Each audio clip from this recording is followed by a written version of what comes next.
इसका recording studio Ekangar सराय।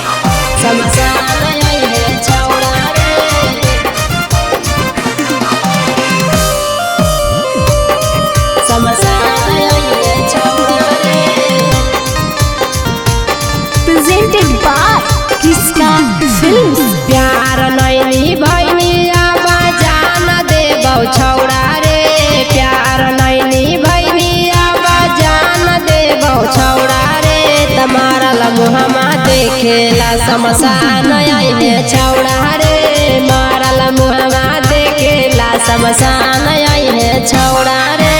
प्यार नैनी भैनिया बजान देबौ छौड़ा रे, तमारा लम्हा देखेला शमशान आइले छौड़ा रे, मारा लम्हा देखेला शमशान आइले छौड़ा रे, मारा लम्हा देखेला शमशान आइले छौड़ा रे।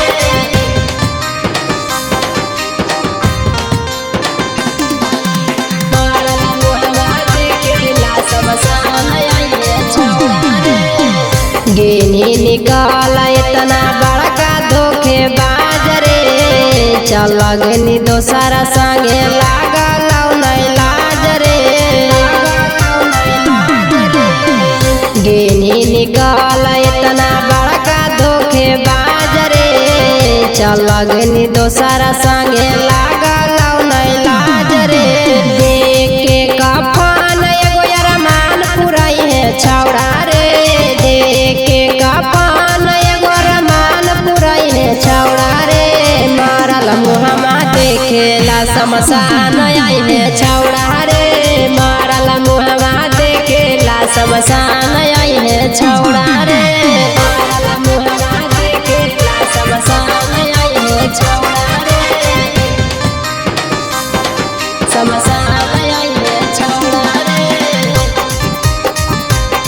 इसका रिकॉर्डिंग स्टूडियो एकंगर सराय। चिता जाबा जाला तौ तवा सुना बहाई हाया गाला जाना में काश हमारे बन के आई है, हमारे बन के आई है। चिता जाबा जाला तौ तवा सुना बहाई हाया गाला जाना में काश हमारे बन के आई है। शिल्पी के परछाई से नहीं डरी है छौड़ा रे, शिल्पी के परछाई से नहीं डरी है छौड़ा रे, मारा लम्हा देखेला शमशान आइले छौड़ा रे, मारा लम्हा देखेला शमशान आइले छौड़ा रे। इसका रिकॉर्डिंग स्टूडियो एकंगर सराय।